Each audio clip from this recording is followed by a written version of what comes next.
importante papel en la conquista de América. Atraídos por él, aventureros, soldados y comerciantes atravesaron el océano Atlántico en frágiles embarcaciones, abrieron sendas en selvas hasta ese momento impenetradas, cruzaron elevadas montañas y con frecuencia dejaron sus huesos en el desierto. Al reclamo de ese oro se crearon ciudades a veces efímeras, como el filón de ese metal cuando se agotaba, y otras que, a pesar de desaparecer el oro, encontraron la manera de sobrevivir e incluso seguir creciendo. La Paz es una de ellas.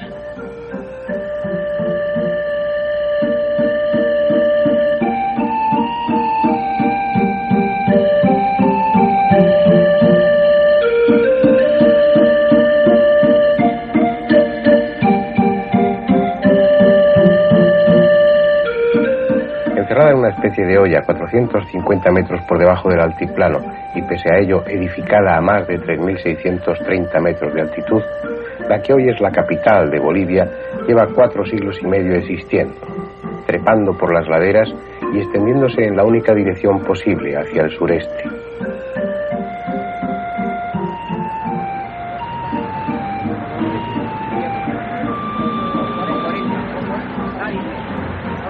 Fue fundada el 23 de octubre de 1548 por el capitán extremeño Alonso de Mendoza, pero ya había allí gentes desde antes, explotando las arenas auríferas del río Chuquiapa, y en tiempos del Inca Maita Cápac existía en ese mismo lugar un pequeño poblado llamado Choquesapo, la heredad del oro. Han pasado muchos años, lo suficientes para que el oro, ya escaso, haya dejado sitio a otras industrias y aquella pequeña población se convierta en capital del estado.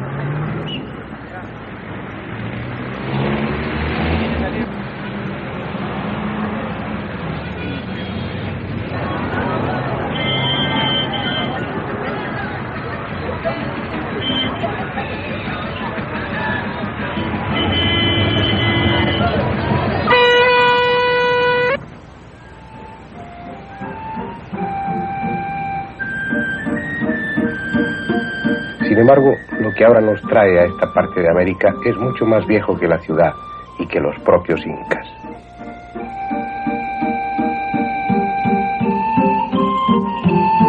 Algo tan viejo como extraño. El testimonio de una cultura desaparecida que para los arqueólogos es madre de otras muchas culturas del altiplano, pero que a los ojos de investigadores menos comprometidos o más románticos es la más antigua y fascinante cultura del planeta. Tiahuanaco. En la misma ciudad de La Paz, en un museo instalado al aire libre, algunas piezas procedentes de las ruinas se desintegran lentamente bajo el efecto de la contaminación.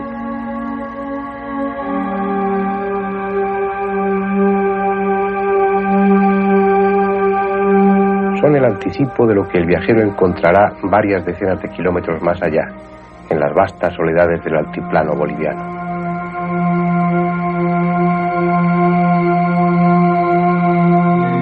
Incrustadas en una plaza de intenso tráfico, ajenas a la ciudad y su ritmo, las piedras agonizan tristemente.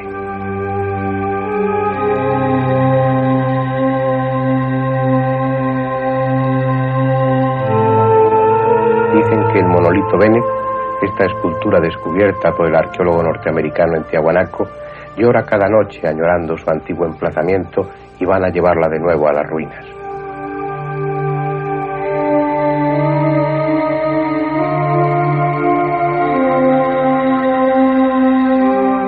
Es posible, aunque su rostro impasible y enigmático no deja adivinar ningún sentimiento.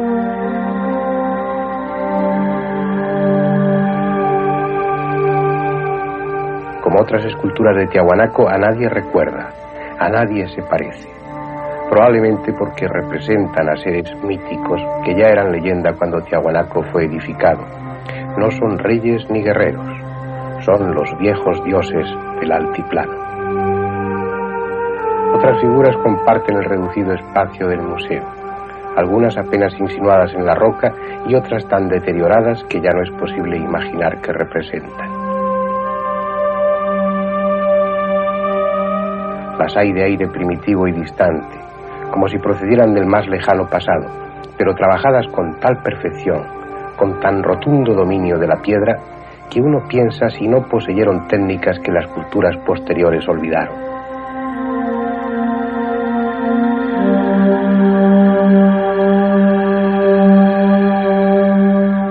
Ornamentos que responden a un concepto estético diferente o reflejan una arquitectura incomprensible, copiados después por otros pueblos americanos sin saber, como nos sucede a nosotros, en qué ideas se inspiraron o a qué función se destinaban.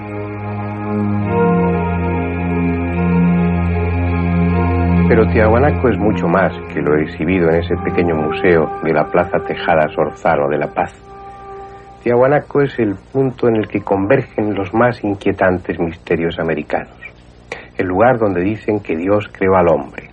El lugar donde el mítico, el legendario dios Viracocha descendió a este planeta.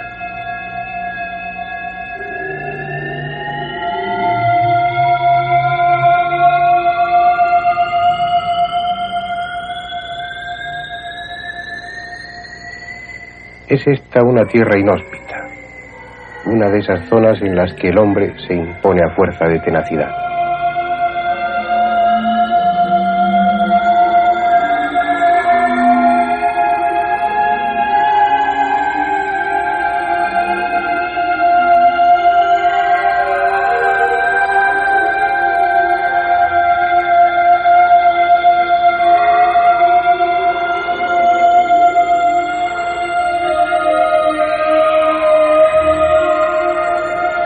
A 4.000 metros de altura el oxígeno es escaso y las plantas apenas prosperan. Aún así, vacas y ovejas traídas de otras partes se han adaptado, aliviando las condiciones de la gente andina. Pero en el tiempo del que hablamos, cuando Tiahuanaco fue edificado, solo vicuñas y alpacas rumiaban las escasas gramíneas que esta tierra daba. A pesar de todo, se gestó una cultura que levantó en honor de sus dioses un prodigioso santuario.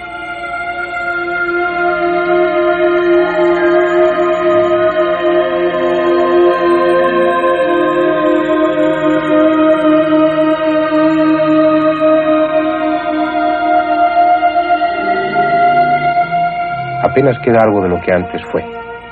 La mayor parte de las piedras de Tiahuanaco han sido arrancadas de su sitio para construir edificios en La Paz o en el pueblo vecino a las ruinas.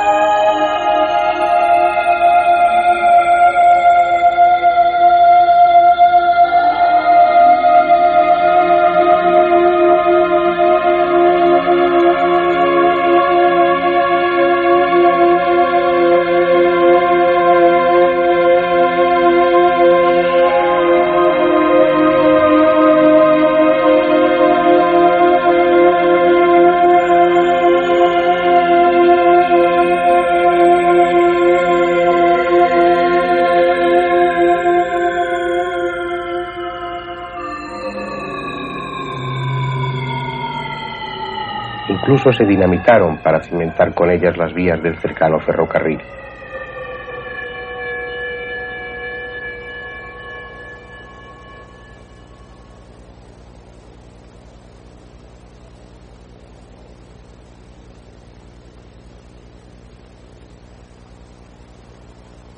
Solo una tercera parte permanece en su sitio, pero es suficiente para intuir la grandeza que tuvo en otra época.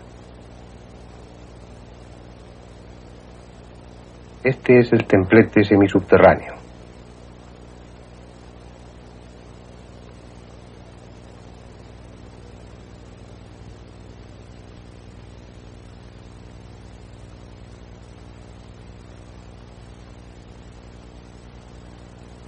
La pequeña plaza hundida, con sus paredes adornadas por cabezas clavas, de fisonomía borrada por el tiempo, que representaban diferentes razas, algunas de rasgos que nada tienen que ver con los pueblos americanos, como si semitas, caucásicos o asiáticos hubieran posado para dejar constancia que este fue un centro de culto universal.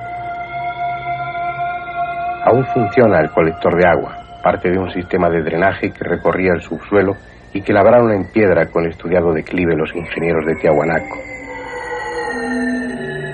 Los mismos que construyeron la pirámide de Acapana, un montón de tierra apenas reconocible que tenía 3 terrazas y un perímetro de 800 metros.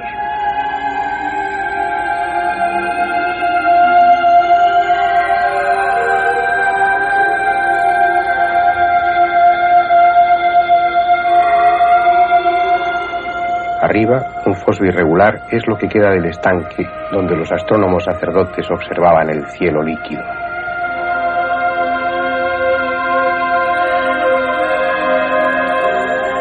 La falta de instrumentos ópticos y su interés por la astronomía llevó a los pueblos de América a desarrollar una técnica original. No observaban el cielo mirando hacia arriba, sino hacia abajo.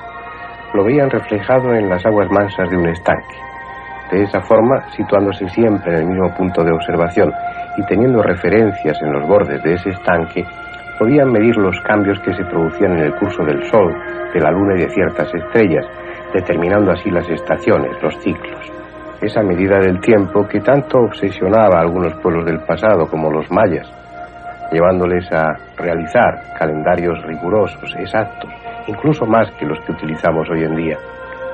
Para algunos también en Tiahuanaco hay un calendario, pero un calendario especial, el más extraordinario que puede imaginarse. Está en un monolito al que llaman la Puerta del Sol. Es sin duda el monumento más conocido de Tiahuanaco. Una puerta construida en un solo bloque de andesita, perfectamente labrado y pulido, al que un rayo partió en el siglo pasado.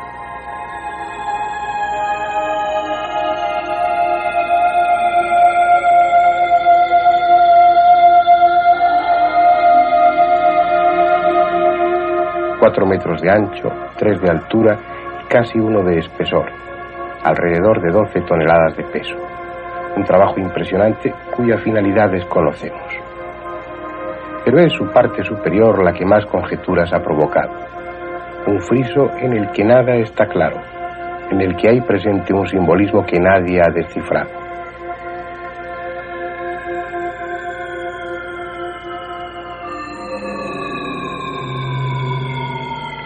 Está presidido por una figura central de cabeza desproporcionada y piernas atrofiadas. Su rostro enigmático tiene varios agujeros en las mejillas, por eso le llaman el dios llorón. Con sus manos de solo 4 dedos sujeta 2 extraños cetros terminados en cabezas de ave. Muchos piensan que es el dios Viracocha, colocado sobre un pedestal. A ambos lados de él, 48 figuras distribuidas en 3 hileras, todas ellas mirando hacia el dios llorón, 24 a cada lado.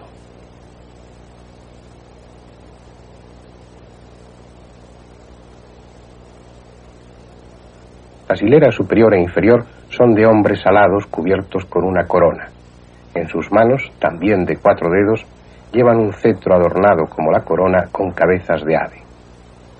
La hilera central es parecida, pero no son hombres sino pájaros, aunque de extremidades humanas, y sus cetros son también distintos.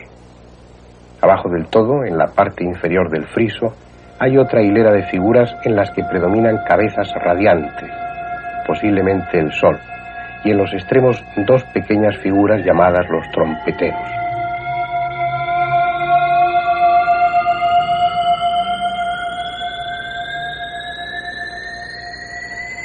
Pues bien, después de varios años de apasionado estudio, el alemán Kiss llegó a la conclusión de que el friso de la Puerta del Sol de Tiahuanaco es un calendario, pero no un calendario normal, sino el que corresponde a una época en la que el año duraba 290 días y la Luna tardaba 8 días en recorrer su órbita en torno a la Tierra. Si Kiss tiene razón, ese calendario se ajusta a unas condiciones que imperaban en este planeta hace 100 millones de años. Otros investigadores, los rusos Zhikov y Kazantsev, han estudiado también el friso de la Puerta del Sol, coincidiendo en que se trata de un calendario de características similares al descrito por Kiss, pero no ajustado al ciclo de la Tierra, sino al de Venus, y con una antigüedad más modesta, unos 15.000 años. Probablemente son conclusiones disparatadas, pero reflejan la fascinación que Tiahuanaco ejerce sobre el hombre de hoy, la atmósfera de irrealidad, de extrañeza que rodea a las ruinas. Parecen los restos de una humanidad distinta a la nuestra, de una cultura ajena, muy lejana en el tiempo, con una estética y un pensamiento diferentes.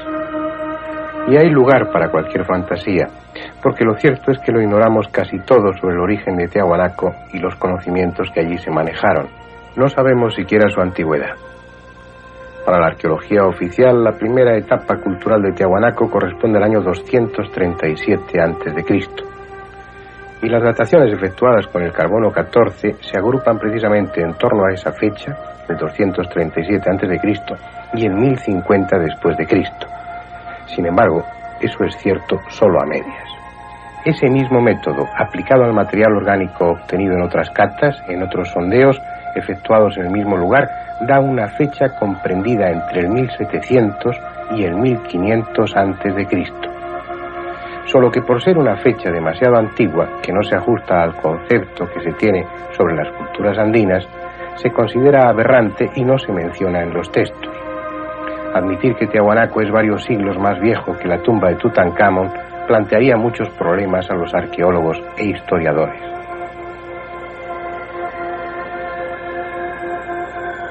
Y lo cierto es que su antigüedad va mucho más atrás en el tiempo, descolgando a esas ruinas del resto de las culturas americanas.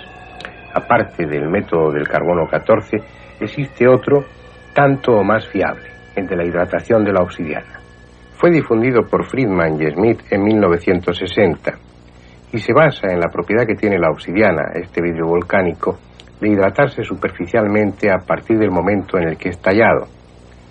Esa capa de hidratación es muy fina y queda en la superficie, pero se va engrosando a medida que pasa el tiempo y lo hace de una manera regular, a tal punto que midiendo el grosor de esa capa superficial de hidratación puede saberse cuánto tiempo hace que ese trozo de obsidiana fue arrancado del bloque original o fue tallado. Pues bien, el Centro de Investigaciones Arqueológicas de Bolivia aplicó esa técnica a una pieza de obsidiana encontrada en Tiahuanaco y comprobó que esta era del año 2130 a.C., es decir, que tenía más de 4100 años de antigüedad. Eso es algo que desconcierta, que desbarata esos esquemas en los que se pretenden encajar las culturas americanas. Sin embargo, es incuestionable. Tiahuanaco es mucho más viejo y mucho más desconocido de lo que en los libros para turistas se dice. Hace más de 4000 años, cuando apenas se iniciaba la construcción de los grandes templos de Tebas en Egipto, ya existía la cultura de Tiahuanaco. Pero puede que sus piedras sean aún más antiguas, porque no hay una técnica que permita saber cuándo fueron labradas y pulidas. Están ahí, derrumbadas por quién sabe cuántos terremotos, como las piezas abandonadas de un juego de construcción.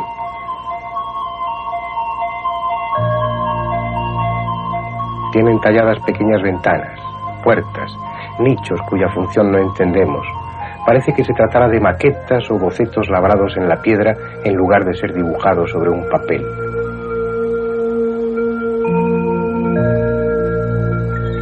Son como el entretenimiento de gigantes que se hubieran vuelto niños. Y gigantes debieron ser, pues sólo así se entiende que manejaran tan colosales piedras. La historia está empeñada en demostrar que el hombre antiguo, además de fanático, era un necio. Pasó siglos levantando enormes templos con piedras gigantescas y en lugar de hacerlo cerca de las canteras, se empeñó en construirlos a decenas o centenares de kilómetros del lugar de donde extraía las piedras. Es esa una locura que llama la atención en cuanto uno echa una ojeada al pasado. Pues bien, de aquellos locos, los más locos fueron los de Tiahuanaco. Sus enormes y pulidas piedras representan un esfuerzo inimaginable. Alguna de ellas pesa 130 toneladas. Traerlas hasta aquí, desde las canteras situadas a decenas de kilómetros, es una tarea simplemente imposible. Se han hecho cálculos minuciosos de la cantidad de hombres necesarios y solo sobre una bien cimentada pista, absolutamente llana y disponiendo de rodillos, pudieron haber sido trasladadas. Pero no hubo tal pista, ni hubo árboles con los que hacer rodillos.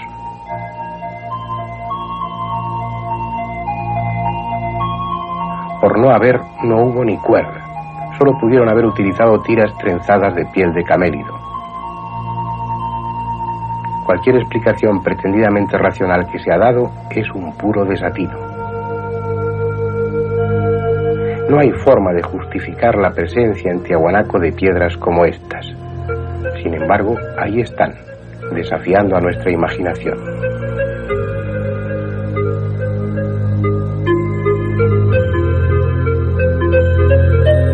¿Qué razón tuvieron para hacerlas tan grandes?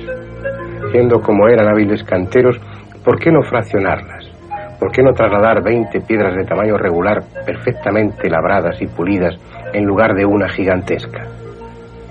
La única conclusión razonable es que para ellos no suponía un problema tan grave como lo imaginamos, que poseían una técnica para hacerlo, una técnica que no ha trascendido, que murió con ellos. Fue como si realmente jugaran con las piedras. Tallaron en ellas cajas para colocar grapas de cobre o de bronce que las mantuvieran unidas entre sí, exactamente igual que hicieron los egipcios en Karná, o las perforaron en diferentes formas para amarrarlas con alambre.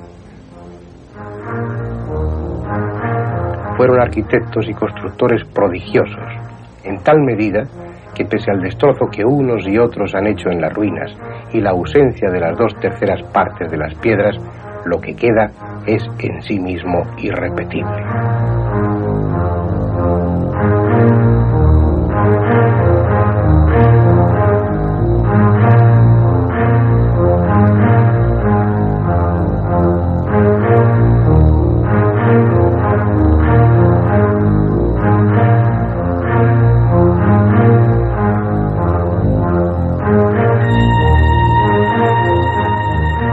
¿Quiénes eran? ¿Por qué representaban a sus dioses o a sus sacerdotes de forma tan extraña, tan poco humana, tan distante y tan fría?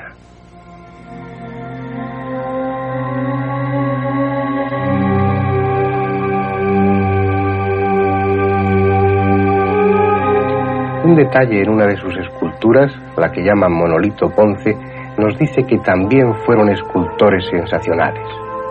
Solo así puede calificarse a quienes con trazo tan suave insinuaron los omóplatos de la estatua.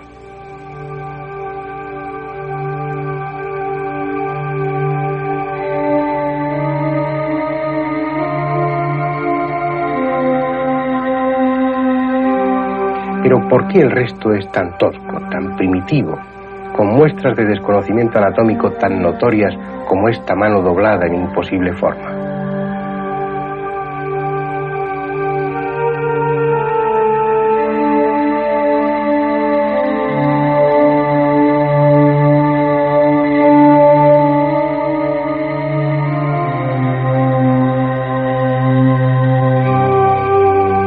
No es un error y tiene un significado que no sabemos descifrar.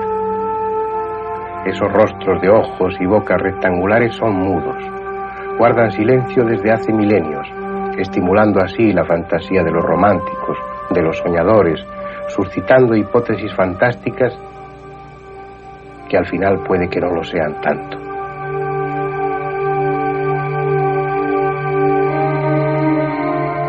Por alguna razón, la religión vieja de los Andes, las leyendas y tradiciones recogidas por los cronistas dan a Tiahuanaco una importancia excepcional y una antigüedad que ni los mayores soñadores podrían imaginar. Dicen que fue aquí, en Tiahuanaco, donde un día, cuando no había sol, ni luna, ni estrellas, el dios Viracocha vino a crear al hombre. Lo hizo en varias formas, hasta gigantes disformes en grandeza, pero resultaron bocetos imperfectos y al fin se decidió por hacer al hombre a imagen y semejanza suya. Fue cuando el cielo estaba cubierto por espesas nubes y ninguna luz llegaba a la tierra, en los tiempos en que la anterior humanidad había desaparecido tras el último diluvio, el Uno Pachacuti. Después, Viracocha emprendió un camino evangelizador, fundando ciudades y dando normas a los hombres que había creado. Un viaje que terminó en la costa del Pacífico, donde hoy es Puerto Viejo, en Ecuador.